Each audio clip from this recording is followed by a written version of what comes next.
When the Tampa Bay Buccaneers take on the Washington Redskins this Sunday at FedEx Field, it will be, in a way, a continuation of two separate but very memorable series for the Buccaneers over the past decade. One against the Washington Redskins and one against their new quarterback, former Philadelphia Eagle Donovan McNabb. As for the Redskins, the Buccaneers have played them every year in the regular season since 2003, except for 2008, and throwing in a 2005 postseason game. That means the Buccaneers and Redskins have met pretty much every season since the NFL realigned in 2002, and that makes Washington by far the Buccaneers' most common non-division opponent in that span. The series with the Redskins actually dates back to the 1970s, and after 16 regular season games, it's exactly tied at 8-8. The two have also split their only two postseason games against each other with one win apiece. As for McNabb, the Buccaneers are actually the first team he ever faced in an NFL regular season game. That was the 1999 season opener, which the Buccaneers won in lopsided fashion with 6 sacks against starter Doug Peterson, and then McNabb after McNabb relieved Peterson and completed 4 of 11 passes for 26 yards. After that game, McNabb started 9 times against the Buccaneers, including the playoffs, during his time as an Eagle, and was 5-4 in those games. Most memorable to the Buccaneers, of course, was the 2002 NFC Championship game, in which Rondé Barber sealed a 27-10 victory by picking off McNabb in the game's closing minutes and returning it 92 yards for a touchdown. Rondé Barber got to McNabb again in the 2006 meeting at Raymond James Stadium when he returned another interception for a touchdown in that also very memorable game, in which the Buccaneers won 23-21 when Matt Bryant hit a 62-yard field goal at the end of regulation. Obviously, none of that history matters that much anymore now that McNabb is a Redskin, but the Buccaneers are obviously very familiar with Washington's very talented signal caller.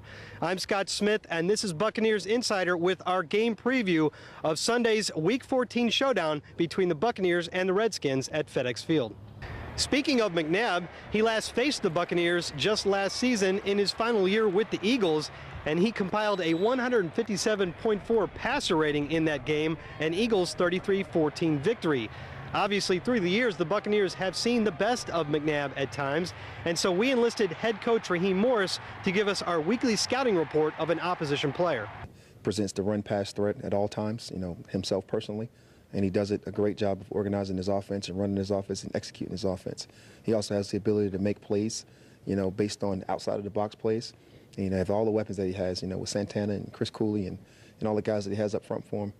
Those guys present a lot of problems for you. And like he always has done before as a wily vet, he'll find a way to make big plays and he'll hurt you.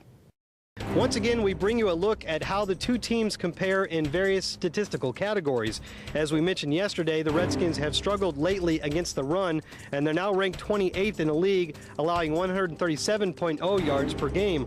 On offense, you'll see that the two teams have displayed different tendencies, whereas the Buccaneers have relied more on the run and rank 11th in the league in that category. The Redskins have skewed toward the pass and ranked 9th in the league. The category we've highlighted for you today is third down percentage, because this game will be an example of strength against strength on one side and then the opposite on the other. The Buccaneers rank 9th in the league in third down percentage on offense, but the Redskins defense ranks 5th.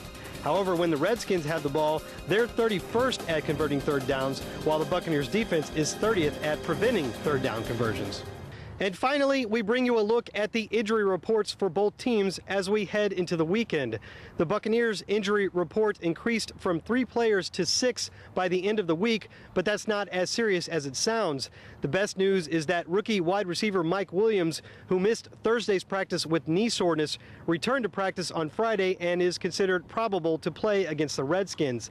Linebacker Quincy Black is listed as questionable, but he did return to practice on Friday to run on his injured ankle. 2 other Buccaneers are questionable, defensive end Tim Crowder with a shoulder injury and linebacker Nico Kudavides with an ankle injury.